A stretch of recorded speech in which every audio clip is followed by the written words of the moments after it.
you know, Jim Folsom has accused me of not having a balanced budget. And with all humility, I submit to the distinguished members of the press that I'm not that old. I was not born in 1933, and I'm hard-pressed to tell you how I could have submitted an unbalanced budget before I was born.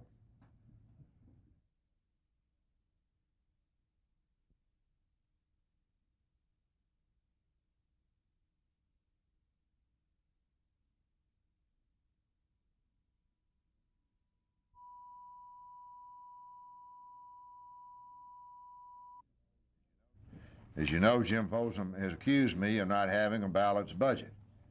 And with all humility, I submit to the distinguished members of the press that I'm not that old. I was not born in 1933, and I'm hard-pressed to tell you how I could have submitted an unbalanced budget before I was born.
Ray Johnson scored.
We have 20 children Kmart automatically adopts every year. And this year we're trying to we want to double what we did last year. We want to do 40 children this year. So between now and Christmas we'll have bake sales, auctions, yard sales, anything to raise more money.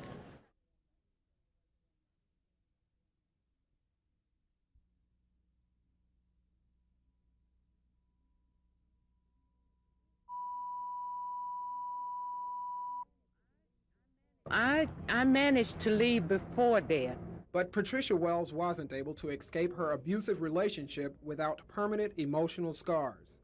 All of the shirts mainly have the same expression in mind, that there was pain, hurt, a lot of emotion, mainly hurt. This shirt is Wells' personal testimony of living life as a battered wife. Her shirt tells only one story of hundreds. The effort by one partner in an intimate relationship to control the behavior of the other partner.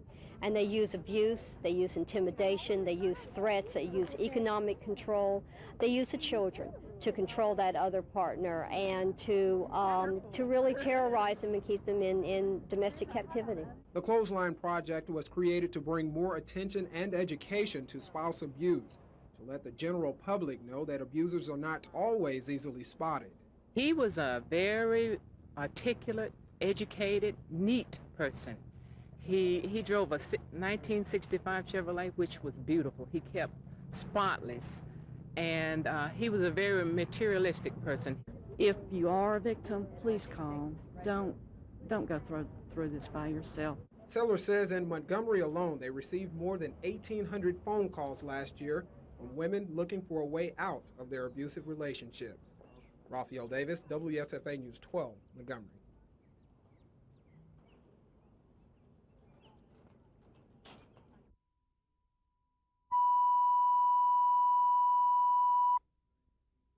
Thing if we build, we make sure that they are set up. The purpose of this gathering is to recognize, Focus the light on these problems. Where we have come to, as in 1991 and 92, the office definitely. Congratulations. He also cooks good food.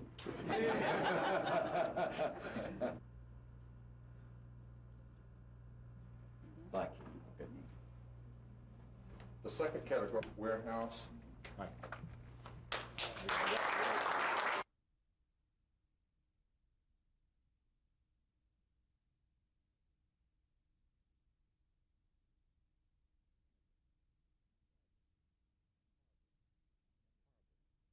Horrible, one word. But, That's how Gerald Lawrence describes this year's pecan crop. It's one of the worst he's seen in 15 years. In a good year, this orchard produces about 35,000 pounds of pecans, but Gerald Lawrence says he'll be lucky to get 15,000 this year. Growers blame wet weather for the drastic drop in production. A rainy April and May ruined many of the nuts. the wet spring, that's what's hurt us tremendously. The pecan's very fragile, and it can't stand up against fungal diseases and insects, and you have to spray and control those. But the rain made that a tough task. Many orchards flooded, making it impossible for farmers to get in and spray.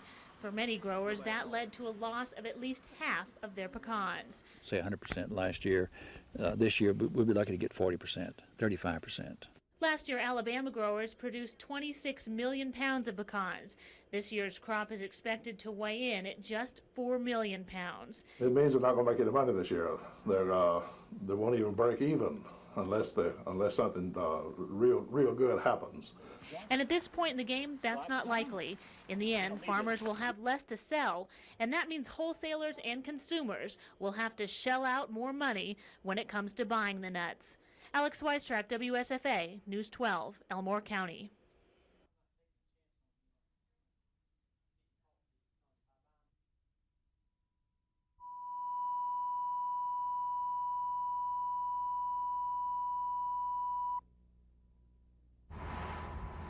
Since 1980, 1 in every 5 farms in Alabama has folded.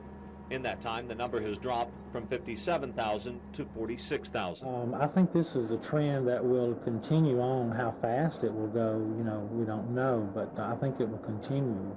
Farming's kind of rough right now.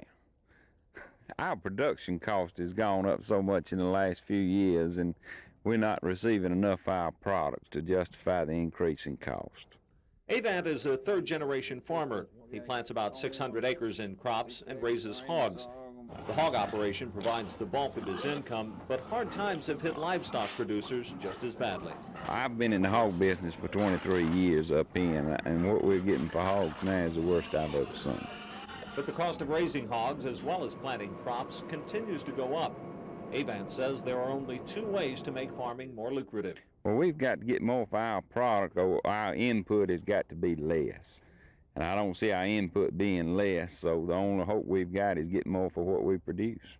But he's realistic. He says he doesn't see that happening anytime soon. B.J. Davis, WSFA News 12, Montgomery.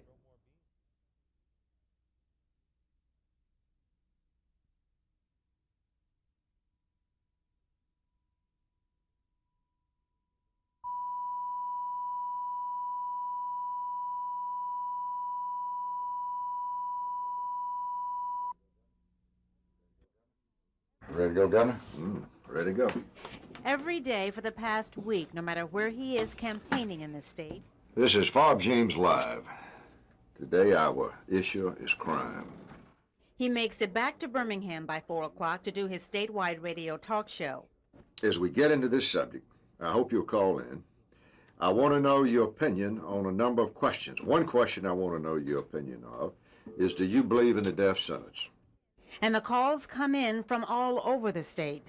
Come in, Jeff from Gadsden. Ralph from Huntsville. David from Mobile. The impetus for the discussion on crime is a recent report that's out ranking the state 8th in rising crimes. James takes a tough approach to solving this problem. The death penalty, more prisons, truth in sentencing, and back to basics. Ralph, my mama used to tell me if I didn't straighten up, I was going to the Alabama Reformatory School. It scared me just as much as your daddy telling you about that chain gang. And I would say to you that in the James administration, we're going right back to the chain gang in the reformatory school like a Martin to his gourd. I appreciate your call and your common sense answer. But even though the topic is crime, the subject that James spends most of his time talking about is the debate that will never happen because his opponent has said no. We disagree on everything, almost. He's for outcome-based education. I'm totally opposed to that. He wants to increase taxes. I'm totally opposed to that. He supports the Clinton crime package, which is the first step toward gun control. I'm opposed to that.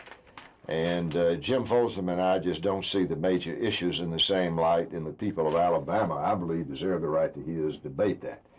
His campaign is described as laid back. James says that's because it's a one-man show. He says there's no one there to offer any give and take. And you're sitting here right now asking me any questions you want to, and I encourage you to do that. But you can't find Jim Folsom. You can't get close to him.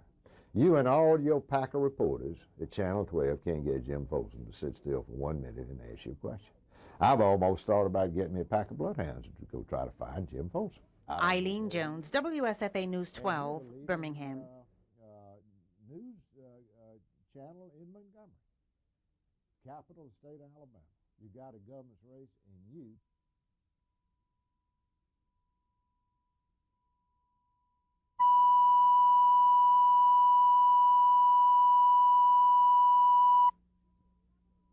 Two governors are running for governor. This is probably the only time you'll see the two candidates for governor together. That's because Jim Folsom says he won't debate, but Bob James keeps trying. So you got two men running for governor that have totally opposing views on most of the great issues of the day. The tragedy of that is that people of Alabama, evidently, unless Jim Folsom changes his mind, is not going to hear us discuss those issues, and you aren't going to have an opportunity to look me right in the eye and ask a question and do the same for Jim Folsom. Bob James, a record of failure. So they end up running a race through their media campaigns. When one attacks, prisons out of control, the other counters. So that is a blatant fabrication, a total lie, that his million-dollar cronies are paying some ad people to run those false ads because he won't say what he believes in. Can't defend his record. So he hides behind those deceitful multi-million-dollar ad programs. It was in the Birmingham studio where he broadcasts a daily statewide radio show that we sat down to talk about some of the issues. On casino gambling, Bob James is against it. However, I would not stand in the way of a statewide referendum vote. But as governor, I would want my fellow citizens to know in some detail as to what they were voting on. And on crime, he wants to start releasing the names and records of juveniles who are as young as 12 years old. Because I think the public has a need to know who commits a crime. If a juvenile kills you or maims your child, I think you've got a right to know, and so does the public, because that's a dangerous person. And on those reported 11 hunting trips to Canada during the last year of his administration, James says it's all untrue. But I had a series of meetings with the Manitoban government. I had a series of meetings where I inspected some wetland projects. Now, during those trips, did I hunt and fish? Probably did several times. But if I took a business trip to Birmingham or a business trip to St. Louis for the state or to Gulf Shores, Alabama, and in the course of a trip went hunting or fishing, I don't understand. That doesn't mean that I got in a jet aeroplane and went here or there or somewhere else specifically to hunt or to fish. James says the State Ethics Commission gave him the okay before he took the trips to Canada. Eileen Jones, WSFA News 12, Birmingham. Challenge the press to challenge. You see, you got a guy running for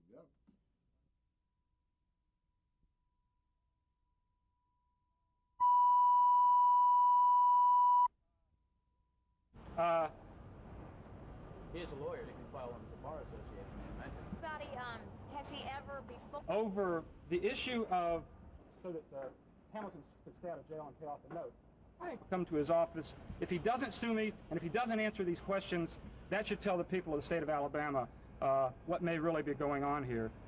Did that behavior violate the canon's prohibition? As I stated, does Hooper's explanation of that resignation, that he wanted to return to the practice of law, itself raise ethical questions? That is, by resigning for no legitimate reason. For example,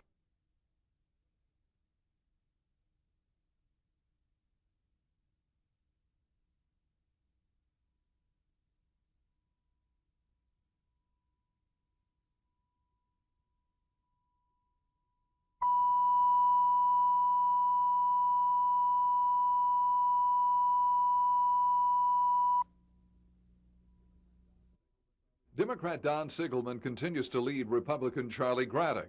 When asked to choose between the two men back in June, Sigelman was the overwhelming favorite, 54-28. In October, 4 months after winning their primaries, Sigelman's lead over Graddick was down to 12 points. And this week's numbers show that lead down to 9 points. The undecided vote, however, is still substantial at 19%. The voters questioned in the polls apparently believe that Graddick carries some negative baggage. His unfavorable name recognition is far higher than Sigelman, 36-23. When you look at the numbers by regions of the state, Sigelman leads Graddick in each of the 6 geographical areas surveyed. In eastern Alabama, Sigelman holds his biggest lead, 16 percentage points. Here in Montgomery and in the southeast, his lead is 7 percentage points. In the race for the male and female vote, Sigelman and Graddick are fairly close with the men. But Sigelman jumps out to a 15-point lead when you ask women who they prefer. And by race, white voters prefer Graddick, 45-35. But blacks choose Sigelman, 76-8.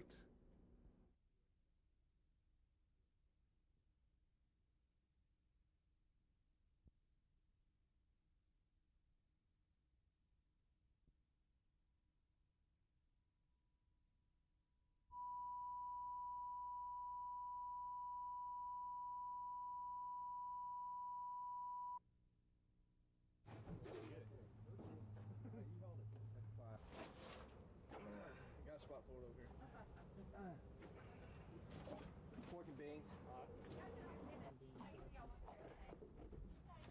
Apple sauce.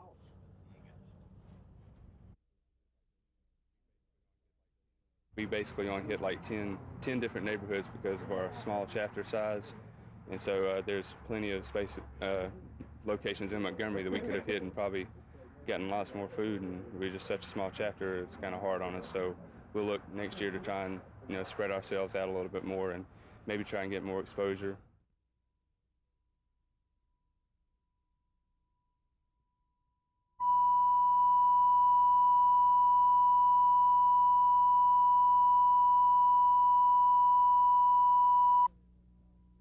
Really, it was our dream to open a gallery here. There is no way to open it in Russia. Alenikoff Galleries. It's a family-owned and operated art and frame shop. Andrei Alenikoff and his wife Elena supplied the artwork, but it's Andrei's parents who supplied the initiative. They see America as a wonderland, and I add to this something. For us, this is a miracle land and a land of hope and fulfillment of this hope. Religious persecution in their homeland brought them to America. We decided to ask for asylum because I am a Jewish, and my family, my son, I am from a Jewish family, and so the whole world is aware of many kinds of persecution there, especially now. The Alenikoffs say they're not even sure they would be alive today if they were still in Russia, and they're certain they wouldn't be opening an art gallery. People from the government always told us what to exhibit, what not exhibit, and it was like a judge, but it was not a professional artist's judge, but it was just judge from a government. And artists in Russia were never free to exhibit what they want to exhibit. There are many changes are going on there, and it's very difficult to open business, and especially just for regular people like we are. In just over a year, the Atlanta Cause have achieved the American dream. They say they don't want to be judgmental, but they have a message for those who believe success in this country is too difficult to achieve. If you feel tired of American life, if you feel that it's too dangerous, then have a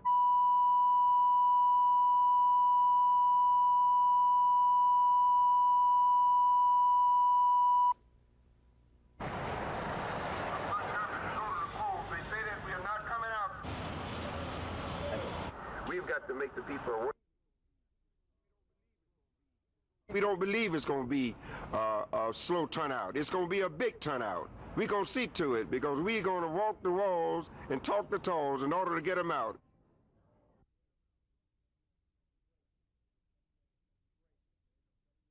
Operations to come. Raphael Davis, WSFA News 12, Montgomery.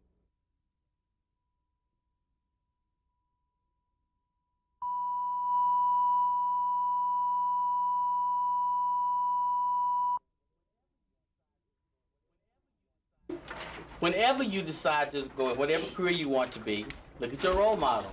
This week's winner is Eddie McKinney. Now, he doesn't have the responsibility of just one class at South Lawn. He works with every student in the school, from kindergarten through 6th grade. McKinney runs the school's library media education program, but he does a lot more than that.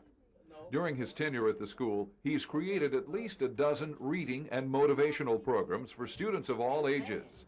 He's also taken his leadership and creative talents into the community to help others outside the school.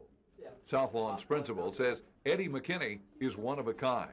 In addition to Mr. McKinney's regular assignment as library media, Mr. McKinney goes beyond the call of duty to bring extracurricular activities into our school to enhance our learning. He relates very well to the children, not only to the children, but to the adults as well here at school. And the youngsters we talked with said Mr. McKinney is a real inspiration.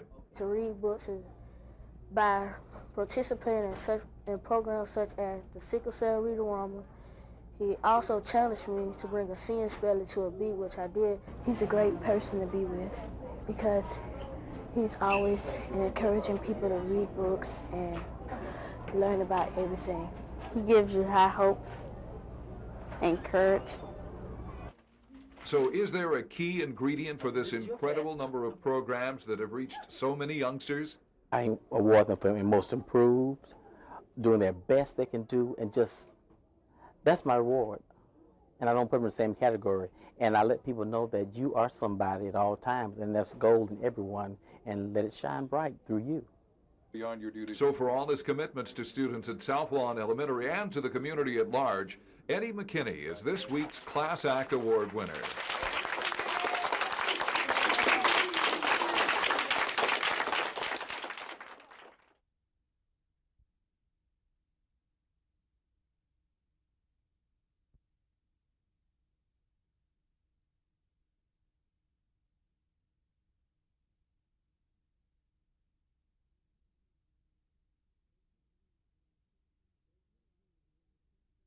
Like he probably, well, you know, when you campaign and you want to win so bad, sometimes you do some things you really shouldn't do, and I'm certain that he feels the same way, and it just sort of bothered me, it bothered my family, but what really thrilled me that with all those tough attacks against me in Montgomery, the people around here that know me the best supported me, and I just love it. Yeah! Don't mess the hair up.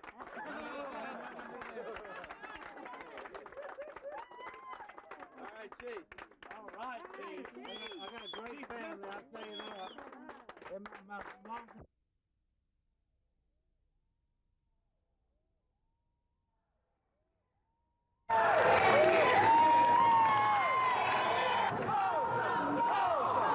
Supporters of Governor Jim Folsom came out in full force, showing their colors and expecting a win. I've supported Folsom since I was first came out of the Navy. I supported his father, and my father supported the Folsoms. Early returns showed Folsom with a slim lead over his opponent, and for a few hours it was enough to keep these supporters glued to television screens, hoping for even higher numbers.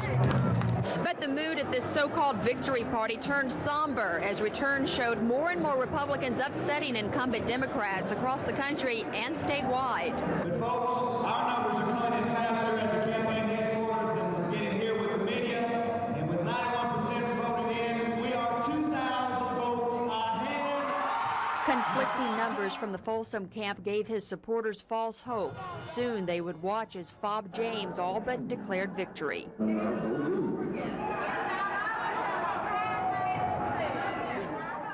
I think it's a sad day for the state of Alabama. I think the governor had things going in the right direction, economic development, and I think things was just looking positive. I think we're definitely a two-party state, and I think that any other race of this type will be a horse race again, and we just might not have been ready for a horse race.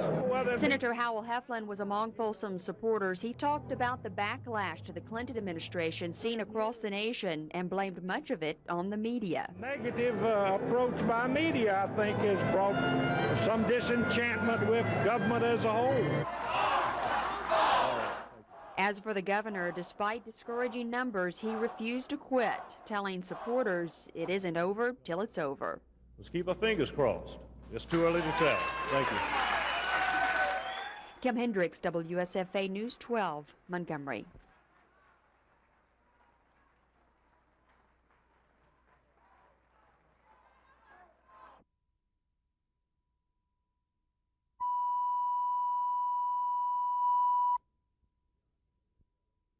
Yeah, I think that Senator Shelby will bring a new dimension to the Alabama delegation. He has probably a broader base constituency than the rest of the delegation, the Republican delegation, and I was very pleased to see him do it. I think it's probably in the long run going to be a great benefit to the Alabama Republican Party.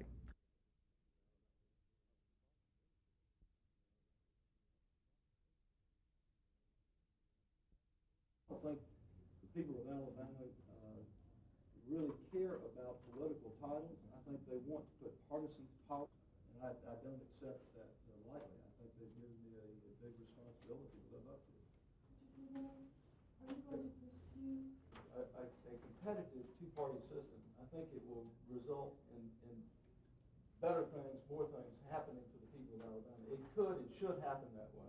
But let me follow up on some opinions on how we can go about resolving.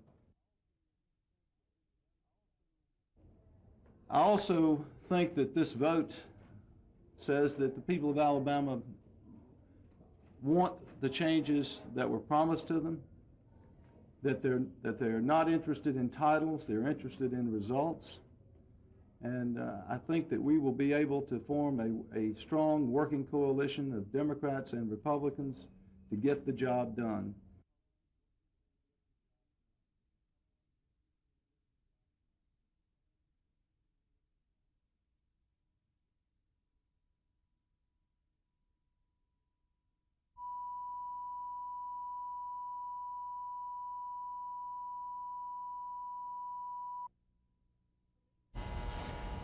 Police arrested 19 suspects in the February drug bust, but later dropped charges against 2 of them. Of those who remain, 11 are on trial now. The rest will be tried later. Testimony in federal court painted a picture of an undercover drug whirl of deals, suspicions, and thousands of dollars from drug sales. Most of the approximately 15 witnesses who testified were either police officers or inmates. One of them was Michael May, who was doing time for drug distribution in a federal institution in Talladega. He told the court about deals worth thousands of dollars he said he made with defendant Oscar Andrews, who was allegedly the top man in the drug ring hierarchy. Andrews used to live in Montgomery, but later moved to Miami. May said Andrews established a compound at Mount Meigs where most of the drug transactions took place. Then he pointed a finger and named names. He said defendant Curtis Bell distributed the cocaine there. And he said he saw Wallace Salary, Dennis Price, and Curtis Drayton picking up drugs at the compound. And Nathan Salary, he said, was seen with a bag of money there that had at least $100,000 in it. And he said he saw Lorenzo Hughes purchasing drugs from there. Oscar Andrews' attorney, though, says he's optimistic about his client's chances. Well, I'm always encouraged in every trial. My client has professed his innocence, and we'll see how the trial comes out. What was your brother talking about the last time you talked to him? He said, just hope the Lord be with him, that's all. Testimony continues tomorrow in federal court. Eileen Jones, WSFA News 12, Montgomery.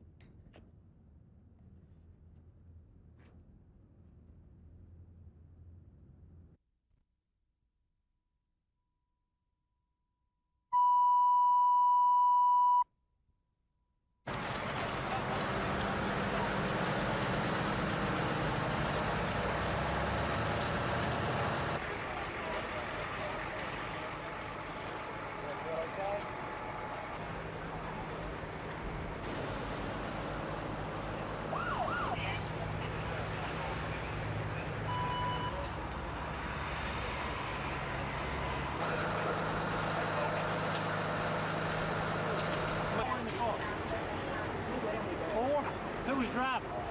I got it, Ross. Keisha? What's the last name? Sharp? Appreciate it, cuz.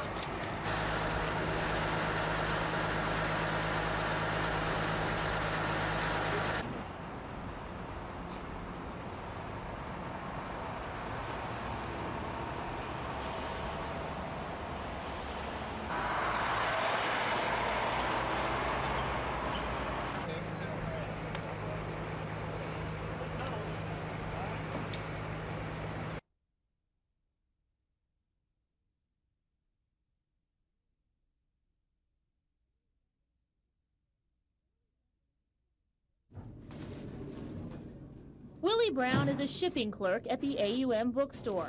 He's also a Vietnam veteran. After the war, Brown developed a severe case of asthma, and since then he's had a hard time finding work. I was disabled, had asthma real bad, and I couldn't sustain a long periods of time of work, hours and hours. But I worked hard and I did the best I could. Thanks to a program called Alive, Brown now has a permanent and stable job. Alive is a federally funded job training program that helps veterans get jobs. This gives them an opportunity to get training, or it gives them, some of them a second chance, really, to have the opportunity to be retrained and to have the opportunity to get in a work experience environment where they can get hired. Over the past 4 years, Alive has placed 125 veterans. Not all of them keep the jobs, but Willie is one of the program's success stories. He's dependable, but we understand that he has health problems, and we just work around it. Willie's a very conscientious person. He works very hard. Mostly I like the people. They are intelligent people. They can understand that short of breath, little ill, I can't make it to work today, I'm going to be in soon. Okay, fine. As long as you're doing your job, you're doing the best you can, fine. It's been 7 months since AUM hired Brown. He's learned how to handle inventory, place orders, and use computers. But most importantly, Willie Brown has found himself a job that works. Alex Weistrack, WSFA News 12, Montgomery. I get the authorization to do so.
that all of God's children came together to build this venture. Both black and white, both learned and unlearned, PhDs and no degrees, came and worked together for its success.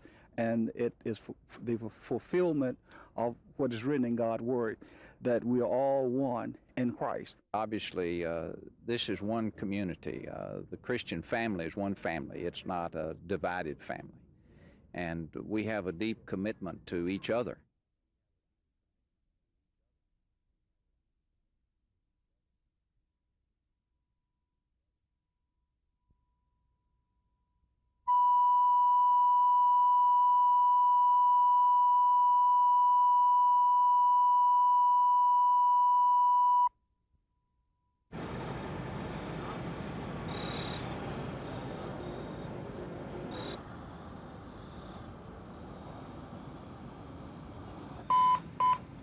Paramedics making emergency on the Young Drive, 2106, Cabby 534. We have a light aircraft that went down. The initial report was at 1839 hours. There were 4 occupants of the aircraft. The occupants had been removed from the scene and transported to a local hospital for treatment. We have, at the present time, no knowledge of last radio traffic or the cause of the accident.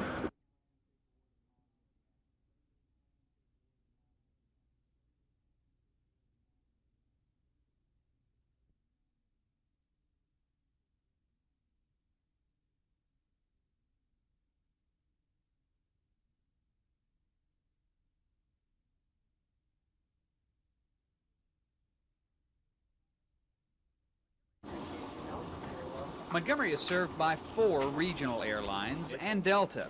But of all the aircraft that depart Danley Field daily, only 4 flights would fall under the International Airline Passenger Association's warning. Those planes each have 19 seats. But even if the Montgomery Airport had more of those smaller flights scheduled, James Loomis says he doesn't think business here would be affected. Last year we had 216,000 passengers, in-plane passengers at Montgomery. And of that, 5% of those people boarded flights with 19-seat on 19-seat airplanes.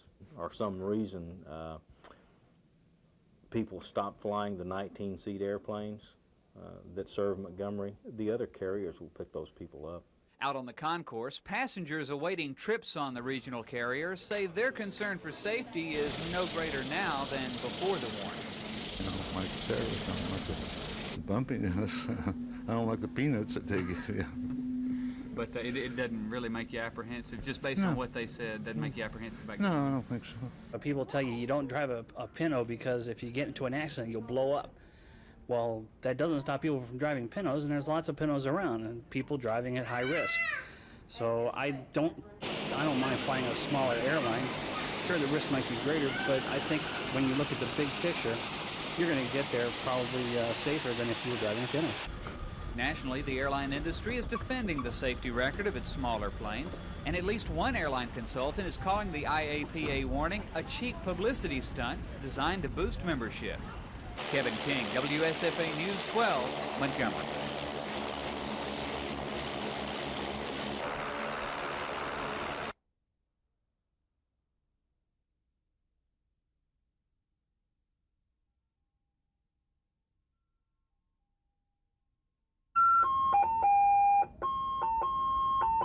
The motorhomes are moving in.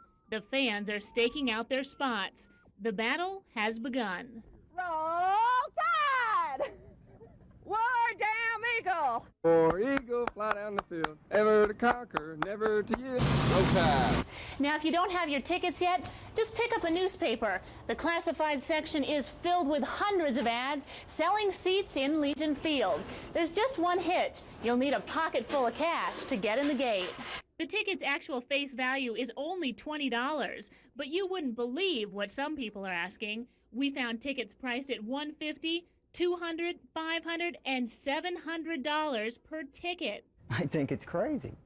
It's just crazy. Larry Corbin placed a want ad in the classifieds asking for tickets, but he's got a price limit.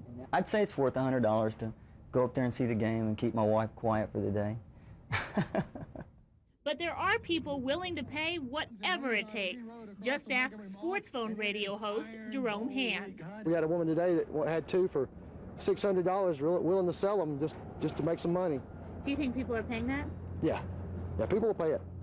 She'll sell those for $600 a pair. They'll pay it. The Mighty Iron Bowl is 68 hours away, so there's still time to secure your seat. And if you can't find a ticket, well, there's always TV. Alex Weistrack, WSFA, News 12, Montgomery.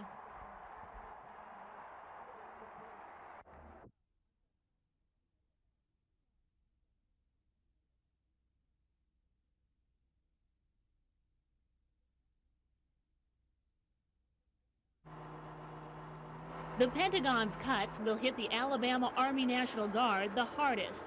It'll lose almost 1,200 jobs. But the Guard isn't the only military branch in the state affected by the cutbacks. The Army Reserve will lose 627 positions.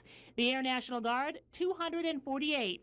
The Naval Reserve will have 158 fewer positions, and the Air Force Reserve will lose 52 jobs. The Army National Guard and Reserves in Montgomery won't lose any of their positions, but in Troy, a 4-person National Guard unit will be deactivated, and Tuskegee will lose 3 of its Army Reserve teams. It all comes down to one thing. Money. It's the restructuring, the military restructuring and the downsizing, the need for the military in the eyes of our congressional folks is not as great as it was when we had the Soviet threat. Over the next 5 years, the Pentagon plans to cut almost 45,000 more reserve forces nationwide. But officials say cutting back doesn't necessarily mean laying people off. Our soldiers, we need to get word to them that they're going to be taken care of, that most of them will be absorbed into other units. Those who aren't transferred will receive early retirement plans, and people enrolled in the military GI program will continue to receive their benefits. Alex Weistrack, WSFA, News 12, Montgomery.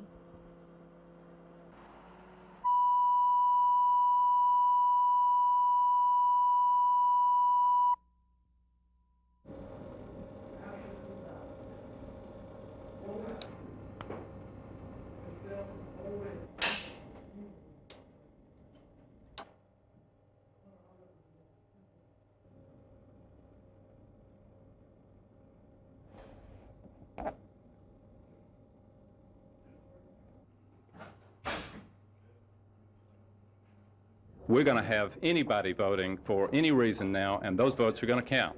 We've had a problem with absentee ballots in this state for years. Very small rural counties have cast more absentee ballots than Jefferson County, and it's going to get worse. I don't think so, but let me say, I'm the first to say and have said that the absentee ballot system needs to be addressed. This is another example of it. But we've got to vote the votes are legal. If they're going to, I say if you count one absentee ballot, count them all in a contest. Wait and see what the certification of the Secretary of State shows, then file a legal contest if you're not satisfied with the outcome, instead of spot checking for 25 votes here, 98 votes there, 33 votes here. Sure, it's going to add up, and they know that. So you're saying if you count them one, count them all, or don't count them? Damn right. Damn right.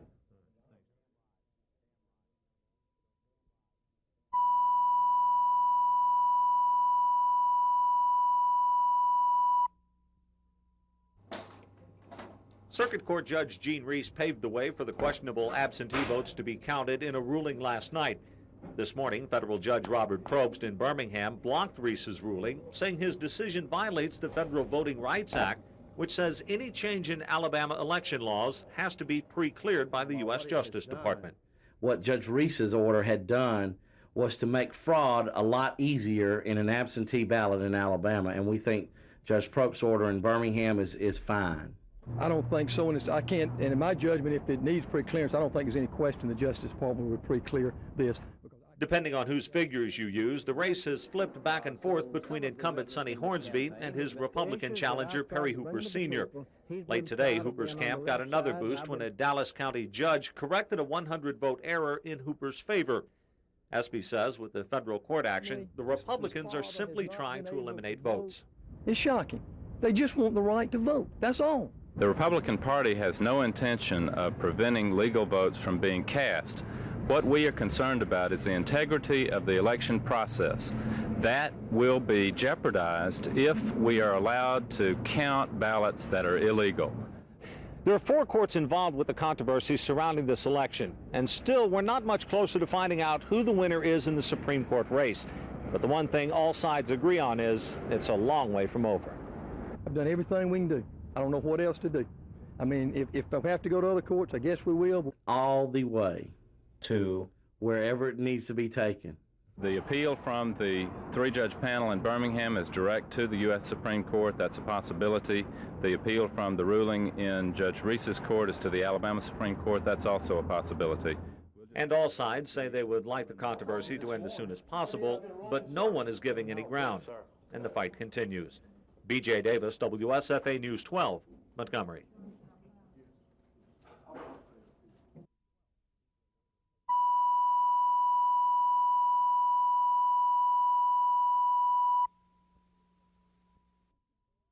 It's shocking. They just want the right to vote. That's all. If he just got his said and knew you weren't here, he don't even know how his dad voted. But he witnessed him voting. He's filed it. His dad's in the hospital. He wants his dad's vote to count. What Judge Reese's order had done was to make fraud a lot easier in an absentee ballot in Alabama, and we think Judge Propo's order in Birmingham is fine.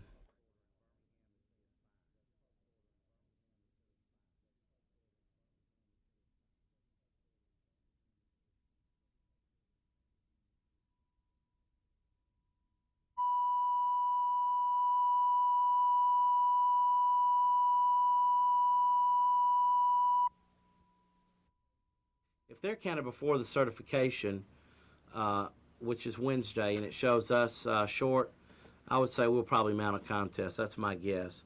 If these show that if it's not determined before Wednesday what to do with those 2,000, and we're the certified winner, I can't guess what the Hornsby camp might do. But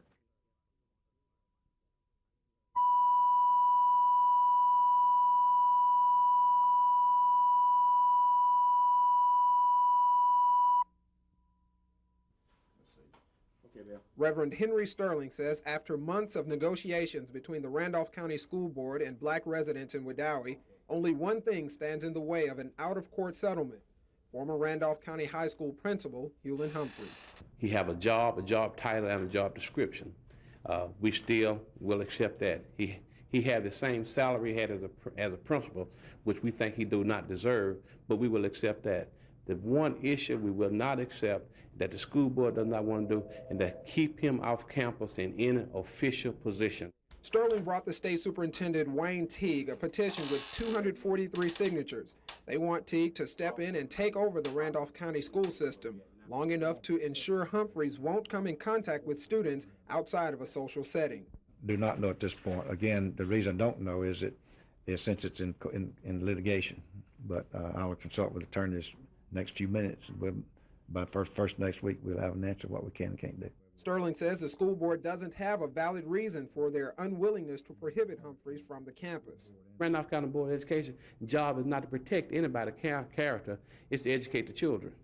And they spending $250,000 trying to protect the character rather than educate children. I think that's very bad.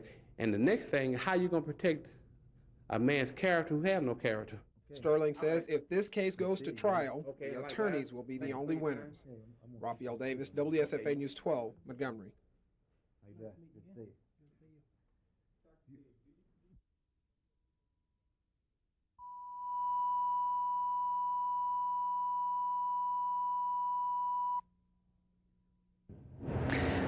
We are pleased that both federal and state courts have now ruled that these absentee ballots were legally cast ballots. We've contended that any legally cast ballots out there should be included in the final figures. What we have here is people who did not obey the law, who cast absentee ballots without following the rules, are now allowed, with clearance from the United States Justice Department, Bill Clinton's Justice Department, to have their votes now counted, and it's just an absolute shame.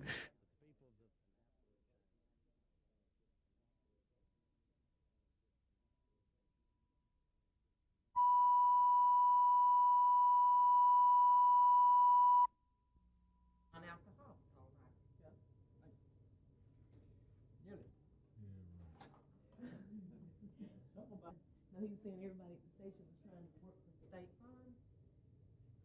He has given us all. Last year, there were 9 highway fatalities over the 78-hour Christmas holiday period. 6 of them were alcohol-related. We'd like for that to be 0 this year. It's crucial that the public be warned of the dangers of drinking and driving, and that they are encouraged to use a designated driver.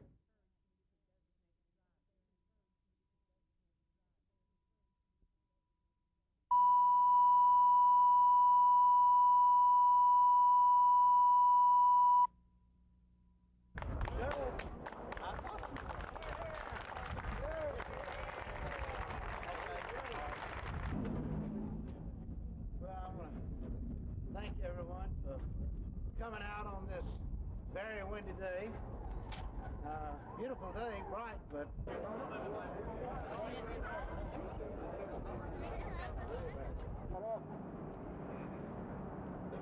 state of Alabama. It tells you a lot about it.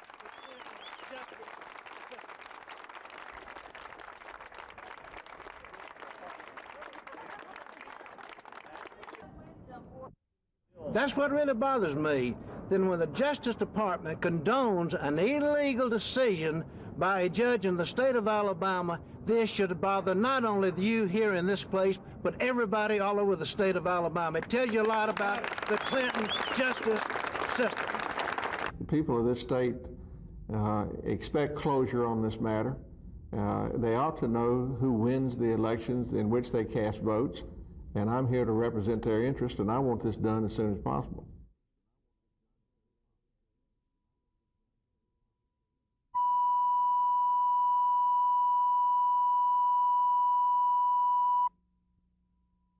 It tells you a lot about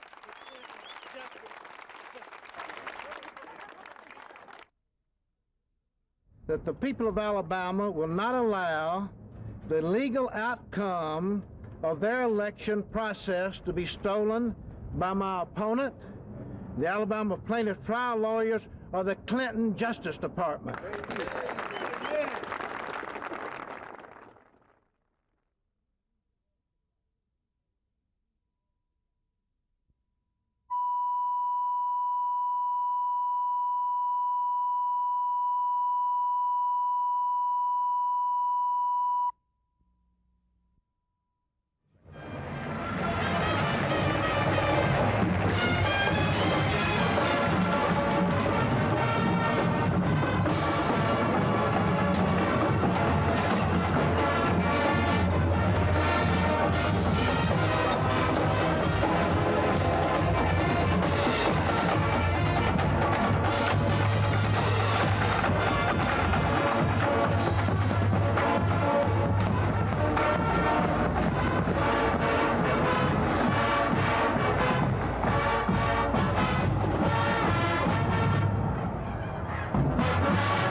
Goodness, unbelievable.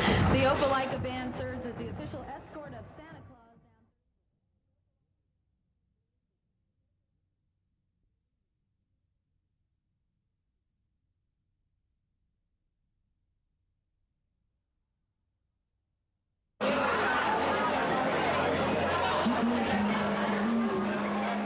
down. It happens at the same time every year. One day after Thanksgiving, the shopping begins.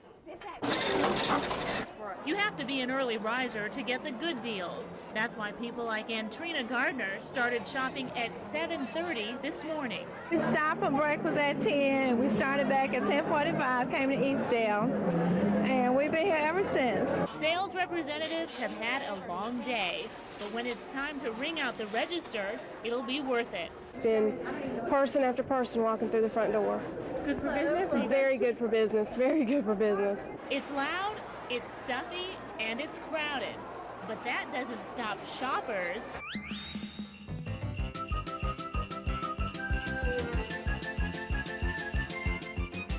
I'm starting my Christmas shopping. Why today? I've done it every year as long as I can remember. I love to Christmas shop the day after Thanksgiving.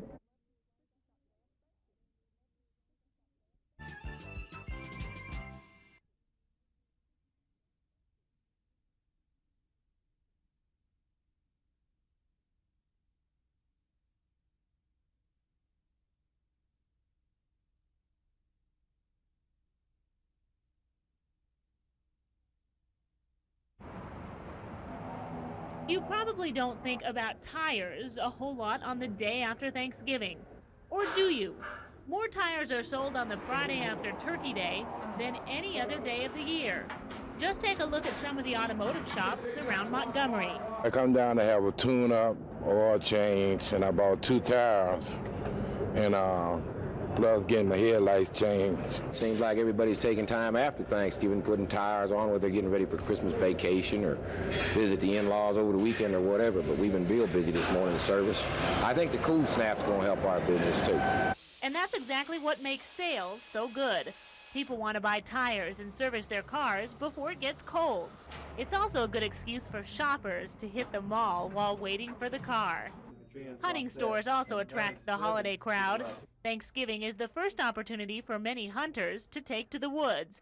But first, they must stock up on supplies. All the hunters were getting ready to get out into the woods, buying ammunition, camouflage clothing, scents to lure the deer in. It's the kickoff of the Christmas season. I think every business is going to have a good day today. And the people that aren't at the mall, the gun store, or the tire shop are probably at the video store or the supermarket.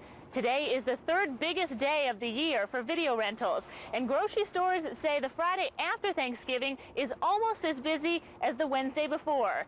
That's because after yesterday's meal, there's hardly any food left. Alex Weistrack, WSFA, News 12, Montgomery.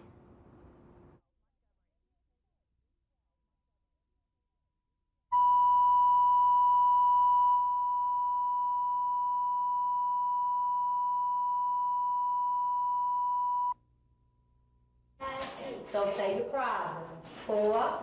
Welcome to Pandora Butcher's first grade classroom. It's a flurry of activity. At one end of the class, students are reviewing their numbers, while across the way, another group uses calculators to learn addition. And a little farther away, youngsters listen to an audio tape that reinforces the basics of addition. All of this goes on under Mrs. Butcher's watchful eye. School Principal Dale Braxton says Mrs. Butcher is a wonderful example of a dedicated teacher. She's small groups in the classroom. She's committed. She is here before and after schools working with our children. She's just a very dedicated individual. And we wish we had all teachers in our state like Ms. Butcher. Well, I'll be right back in a minute, okay? Mrs. Butcher's students obviously have a strong affection for their teacher. She let me work on the computer. She let me use the calculator. When we go to the zoo, she take care of me. She let me work on the computer. She help me learn how to read, and I love her. Mrs. Butcher says she succeeds in the classroom because of an inborn affection for children. And when I wake up in the morning and think of that, I have to come to see 25 smiling faces. Oh, that's just beautiful. That's something that you would just love to come to. And I'll go an extra mile to do things for children. I just, go out of my way because they're special. So for her outstanding performance in the classroom, Pandora Butcher is this week's Class Act Award winner.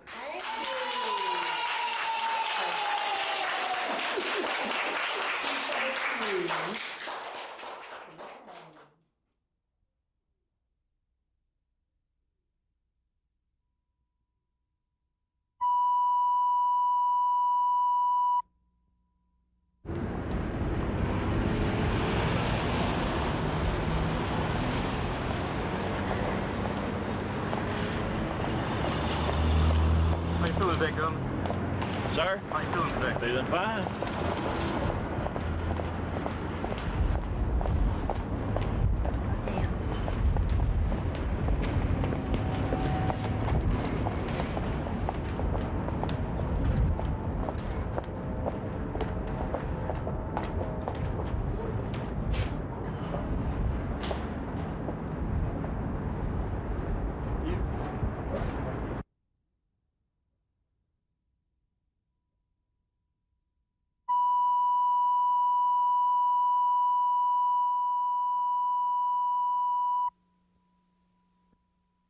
by establishing this Legislative Affairs Office, making it a cabinet level office, where I, as his director, will report directly to him, where it's a clear one voice signal that comes out of his office, and that's the governor's office. This is his position for and or against legislation, whichever the case might be.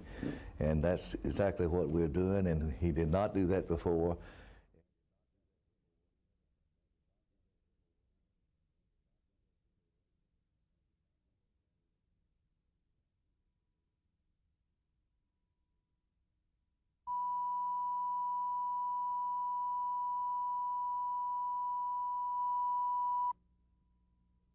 What we'll do?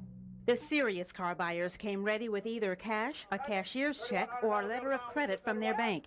If not, the U.S. Marshal's office was prepared. We do have the titles today. If you pay cash today or cashier's check, you can get your titles today. If you give us a personal check, we will mail you your title. He also emphasized the conditions of each sale. The vehicles go as is with no warranties, no guarantees, no money back. Folks can inspect each one, but no test driving allowed. I want to give 36. 36. Got this man right here. 30. Yes, I got him at 35. Now he's got 35.50. Give 37. I have sold it. $3,600. Buyer number. Sounds like it's got some exhaust problems I'm gonna have to straighten out. But other than that, everything sounds all right. He bought this 1985 car hauler for $3,600 and says he plans to use it in his car wrecker service. Blue and color, little Mercedes. The 1986 Mercedes sold for $6,900, and the highest bid for the 1988 BMW was $8,300. There was also an 85 BMW that went for $3,300. I thought I'd get it 25, but somebody kept running me up, so I just said to stay with them. You wanted it that much? Yes. Give it on 54, 4, 4, 54, 54 and a half. 5,300 buyer number. It took a few nods and raising of the hand for this minister to get the 1986 Ford van. I'm going to use to transport church members. It's a church van. An 82 Jaguar sold for $3,000, and the buyer said this wasn't her first choice. No, I plan on spending $3,000 for the Mercedes.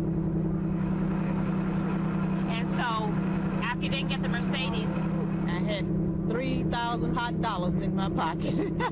This is her first time owning a luxury car, and she says she wanted one so much she came all the way here from Birmingham just to get it. Eileen Jones, WSFA News 12, Montgomery.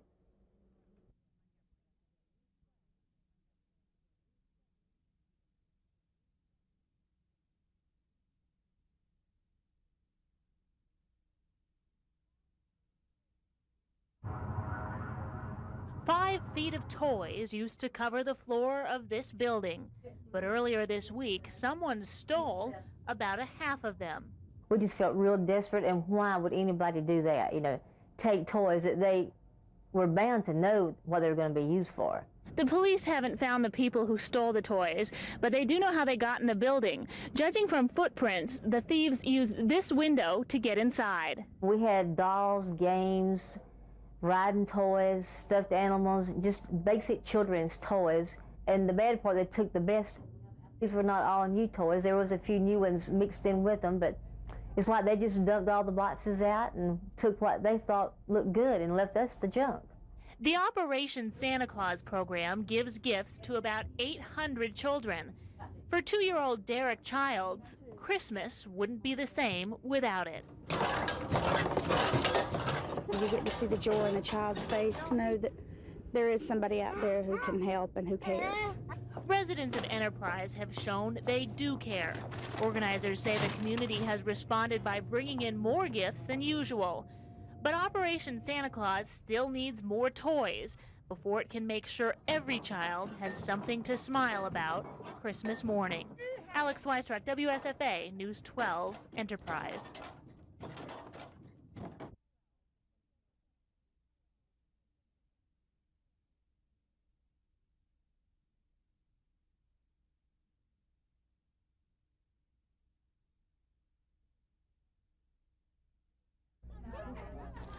At one time, as many as 400 people were evacuated as emergency workers emptied homes within a 2-mile radius of the plant. Rescuers say they're pleased with the community's response to the 3 a.m. wake-up call. We had the fire departments and the police departments to go around, and they use their bullhorns, you know, asking everyone to leave, sounding off the sirens. Late this afternoon, the last of the evacuees were allowed to return to their homes. Relief workers say people in the community offered food and supplies to evacuees, and that made an uncomfortable situation a little less inconvenient. We've had a lot of donations come by. We were needing bottles. We've had bottles donated, clothes donated, food donated. This is when the community really reaches out for each other. The director of the Emergency Management Agency says there's no such thing as being too prepared, but her office has had its share of practice in dealing with disasters this year. In July, we had a natural hazard exercise drill planned, and it just so happened the 1st of July, we really did have the actual thing, you know. And now this quarter, we were supposed to plan a technological hazard exercise drill. So now we've had our technological hazard, so we've really been tested. Kevin King, WSFA News 12, Kinston.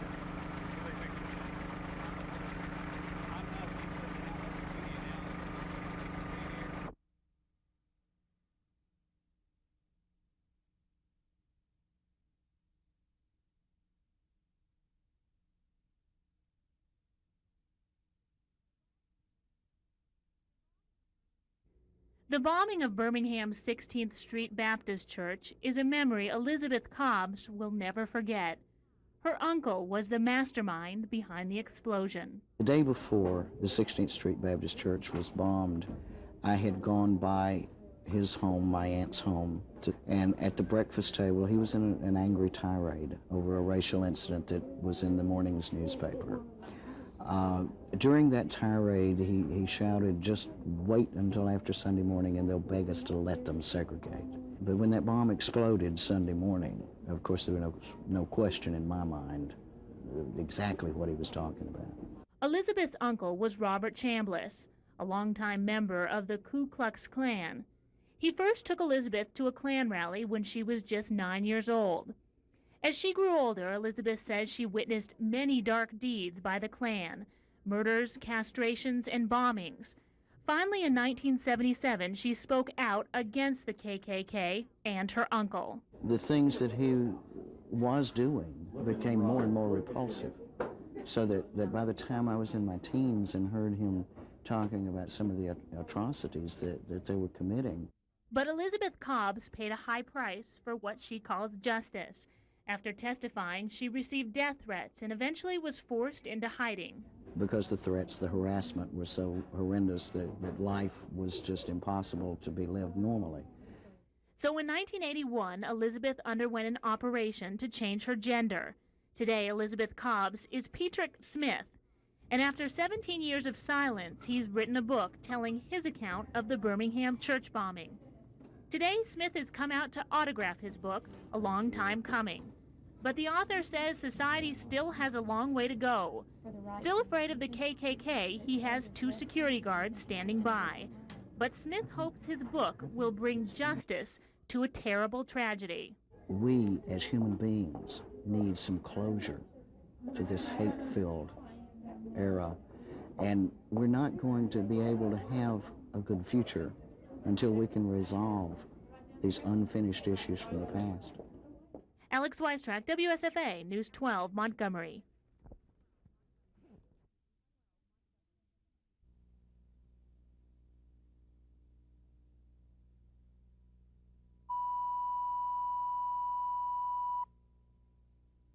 I don't know why no one is willing to say that there is possibly something, and let's look at it. Dr. Greg Dubé served in the medical unit of the National Guard during the Persian Gulf War. Part of his job was to give inoculations designed to protect soldiers from chemical weapons. At one point, he and his unit gave 25,000 shots in a 72-hour period, but now he's worried. The inoculations were given in a secret manner. We had to sign a document that we would not disclose that we were receiving these inoculations. We were commended for doing such a good job, but I feel bad thinking that maybe I've hurt a lot of people by what we did. Dubé himself became so sick after taking the inoculations he had to be medevaced out of Saudi Arabia, and he's still sick today. Fatigue, memory loss, chronic diarrhea, muscle pains. What we know about it to date is that in itself, the inoculation or the drug to prevent damage from chemical warfare did not lead to any adverse effects. Dubé says to make matters worse, he believes the VA is telling the vets, in essence, they're not sick, just crazy. I was given an exam. About 3 months later, they sent me a letter telling me that I was fine. They found nothing wrong with me. And they suggested I contact a psychiatrist, meaning that the problem was in my head, not in my body. It's not a psychiatric problem. There is a physical factor involved here. Many servicemen say they have just one question, especially in light of this latest development with their mysterious illness. They say, when will the government stop denying that servicemen are suffering because of something related to the Persian Gulf War? Raphael Davis, WSFA News 12, Montgomery.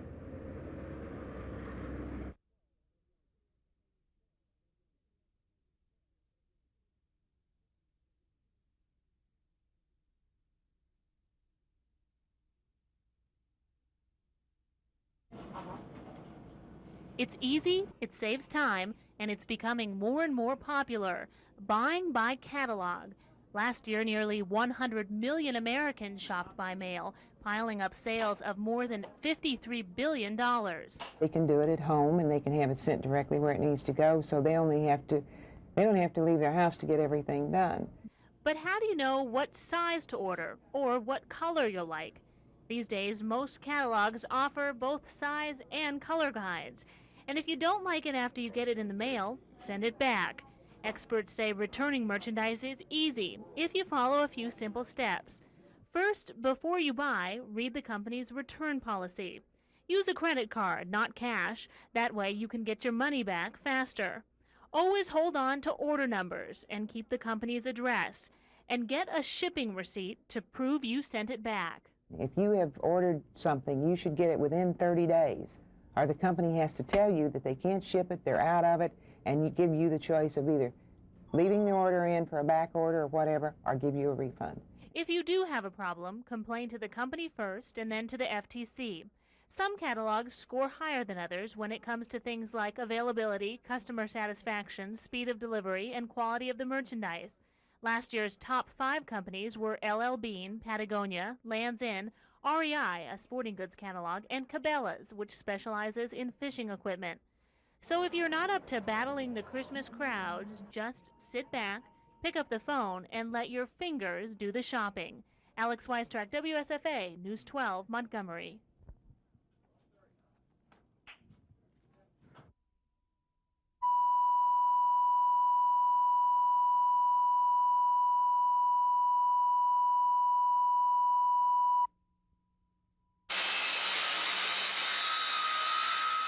It's the sound of a healthier Lowndes County community. We provide food and clothing, financial assistance, and counseling as needed to anyone who comes in the center. It was 1972 when the first ministry center was built by the Montgomery Baptist Association. This one in Lowndes County is the 6th. If the church can do that, come back to its roots and provide that hope and minister to those who hurt, then I think what will come out is a community that begins to do something positive, and through hope you find success. Once the Health and Ministry Center is complete, it will have a total of 2 examination rooms and 2 classrooms. The classrooms will be used for intake, for tutoring children, adult education, and more. The volunteers say the service this center will provide to the community is immeasurable. We provide comprehensive health services for the students. That's consisting of screenings, minor illnesses, much preventive education. We're working real hard to be able to have a full-time mental health person here to not only help the children, but also help the parents and help the people in this community. The center is located on the campus of Lowndes County Middle School.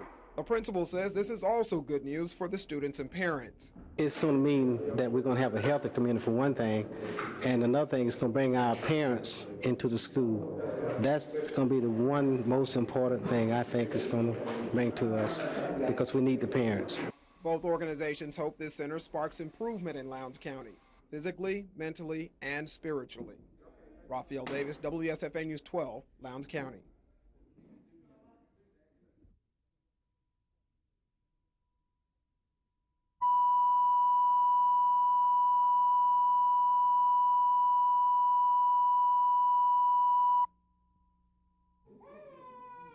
The suspect, Charles Dyson, made his first appearance in court to formally hear the 2 charges against him. But the sheriff's office says more are coming. Charges of kidnapping, sodomy, rape, theft, and burglary will probably be filed tomorrow. This is where the shooting took place, at the Pine Level home of Sylvia Knight and her 2 children, a 14-year-old and an infant. It is believed Dyson, an ex-boyfriend of the victim, broke into her trailer and shot her once while inside, then twice outside as she tried to get away. She is now listed in poor condition in a Birmingham hospital. Her neighbor is still in shock. Poor child, she was on the ground. He shot her right there at doorsteps, and she was on the ground. And they got some quilts and carried her out there, out the house and put on. And when the paramedic got there, she was just like, here, let's check it and grind on. I said, Lord, I hope they hurry up and get out there. I said, oh, she got that little bitty baby. I said, God, no, I prayed all night last night. Sheriff's deputies say he then abducted the 14-year-old in the victim's car, took her to a field in Montgomery County, and raped her. About the time the alleged rape was going on, sheriff's deputies say they were here in this community off Vaughn Road in East Montgomery County, waiting for the suspect to return. They say they had gotten word that he was staying here with a friend. Deputies say he never made it to the friend's house, though. They say he jumped out of his car on this street and ran into a lady's back door, and that's where they placed him under arrest. Deputies also say that Knight had filed a stalking warrant for Dyson's arrest, but they were unable to do anything about it. He doesn't have an address, he doesn't work anywhere, and he just drifts around from house to house and stays wherever he can. He doesn't have an automobile, and he was just hard to locate. In court, Dyson told the judge he didn't want bond. He said he wants to stay in jail, and he said if she doesn't survive, he wants the electric chair so he can go right behind her. Eileen Jones, WSFA News 12, Montgomery. This is Ashley's Insurance Transplant Package 12-1494, 6 p.m. Tallahassee is a small, quiet, peaceful town. And on a day like today, when you can walk in the sunshine and breathe in the fresh air, you can really experience its beauty. But for one local man, every breath has to be fought for. And he can't experience the beauty because he's confined to his home. I sit. That's basically all I do, is I'm able to sit and breathe oxygen. And that won't last much longer. A non-smoker, 39-year-old Carl Smith, has an inherited form of emphysema. A former nurse who took care of others who were ill, he thought he had good coverage with Humana, which covers other organ transplants, but not for lungs. And then you find out that you're not covered all of a sudden, and know, well, like in my case, that you would die if you don't get this procedure, this operation, then it's awful. It's just awful. Carl is totally dependent on others and constantly needs oxygen. Yet he and his friends are fighting to get this transplant, which could save his life. We went to the grievance committee meeting with the 6 members. It was stone faces that we saw. No expressions. Their expressions never changed. I felt from the very beginning of this meeting that I was already turned down before we ever started. They should have told us, don't even bother to come. It doesn't have to do with getting any insurance company or getting back at anybody. We're fighting for his life. You don't know how covered you really are until you get sick. I feel myself daily getting weaker. The fight has compounded the weakness. And for Carl, time is running out. Ashley Anderson, WSFA News 12, Tallahassee.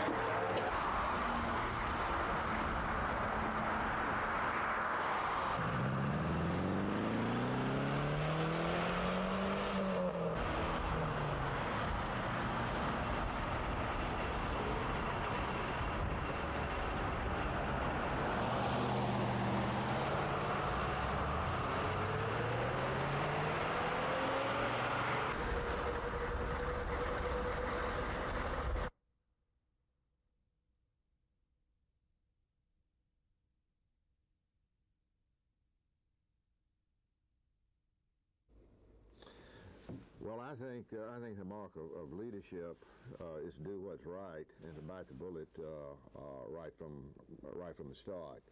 And we're working now to ones that we're concerned about, and that will we will start approaching the revenue growth. It may take us a few months, but once we get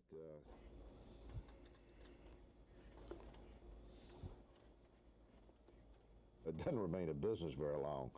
We will use relative to percentages of the general fund. Ashley's FOB radio package 12/16/94 10 p.m. 3.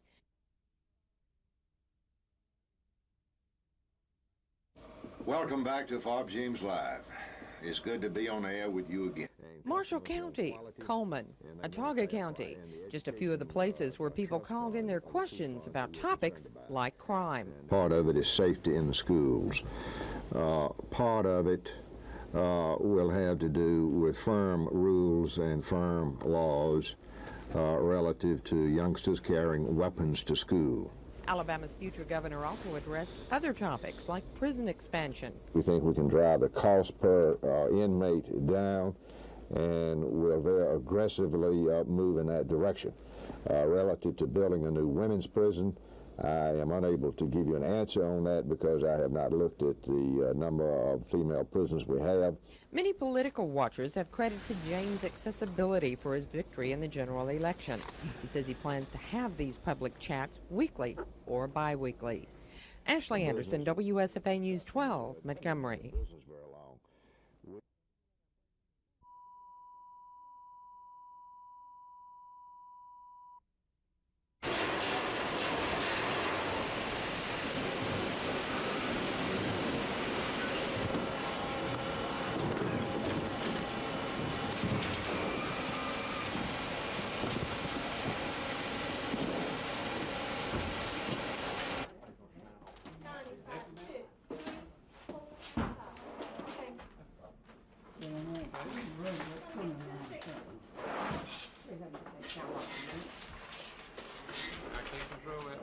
I'm sorry.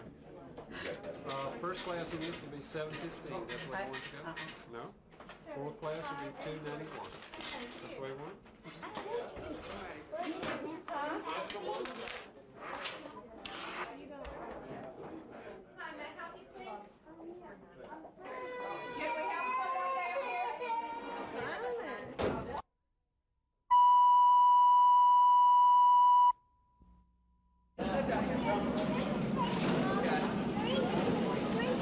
No, this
They were not taking any chances that Santa would pass them by. So the young and the old were out this Christmas Eve to take their picture with Santa and to make sure he knew not only what to bring, but where to go to get it. Well, there's a bird at Wet Pets that I like. He's all different colors. Yeah? What kind of bird is he? He's a kind of like a parrot. Like a parrot? Okay. Most of the youngsters wanted the usual bicycles and Barbie dolls, but there were also toys that are a sign of the times. I'm a super soaker water gun. Okay, super soaker water gun. And what about you? Rollerblade. Rollerblade. And there were those who didn't seem to want much at all. I want a bag of M&Ms with pecans in it. Yeah? And I want Linda. And others who wanted a whole lot. Oh, a new car. I knew that was coming. The whole concept of Santa Claus has been around in this country since the 1600s. It began in Holland with the religious feast of St. Nicholas. Then gift-giving day was December the 6th, but it was moved to the 25th by the Germans, and St. Nicholas took off his bishop's robes and put on fur. These days, it only looks like fur. And those who have had their special moments here with Santa probably didn't even notice or care. Well, we've had 3 couples become engaged on my knee. Yeah, 3 different couples have come in, and the young mans have had the rings, and they had to kneel and propose. Fortunately, everyone was accepted. This Santa has listened to folks' Christmas lists at Eastdale Mall for the past 10 years. He says the oldest person to sit on his knee came here from a nursing home and was 103 years old. The youngest was a 2-day-old infant who was on his way home from the hospital. And in the 10 years, there were lots of others Santa remembers. About 5 or 6 years ago, this happened. The young man proposed to the young lady, and I got to go to their wedding. She came in this year with her 11-week-old baby. So it's goodbye for another year. Santa says he's headed back to the North Pole after this to pick up the toys and will start delivering them soon. Ho, ho, ho, ho! Merry Christmas! Eileen Jones, WSFA News 12, Montgomery.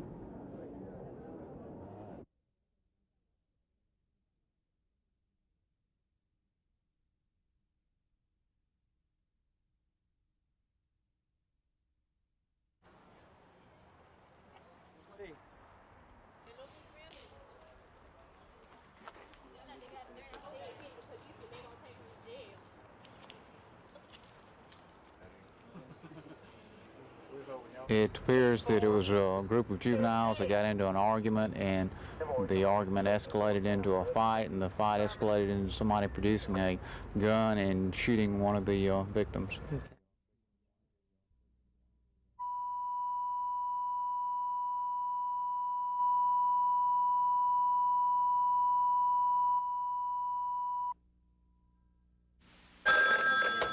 The telephone has come a long way since models like this one used on the old-fashioned party lines. Even today, though, you may be dialing onto an unwanted party line with your cordless telephone. Even though eavesdropping is illegal, we have to realize that it's being done, and you have the potential to have your phone conversation overheard. So what can you do to make sure your private cordless phone conversations stay private? Well, the first thing I'd say is assume somebody's listening, especially if you're using a cordless or cellular phone. Just assume somebody's out there listening. Back in the old days, you used to have the party line, and on the telephones, everybody knew that somebody could easily listen. With the advances in telecommunications, that dropped out of the picture. There are very few party lines left, and people developed a sense of privacy and security when they used their phone. Now, with technology moving along and people using cordless telephones, that caution is once again needed. Which means also protecting vital information by not discussing credit card numbers, social security numbers, even vacation plans. And, you know, they want to know when a house is going to be vacant. There's a lot of information that's in the air and that can be plucked out. Credit card number is 123-598-67432. But there are some security blocking devices on the market which can scramble your cordless conversations, so eavesdroppers are in essence disconnected. If we're using a cordless phone with Secure Guard, we can be confident that the conversation will be private. So check with your local cordless telephone dealer for more information about phone scramblers and protecting your cordless conversations. Okay, thank you very much. With News You Can Use, I'm Baron James.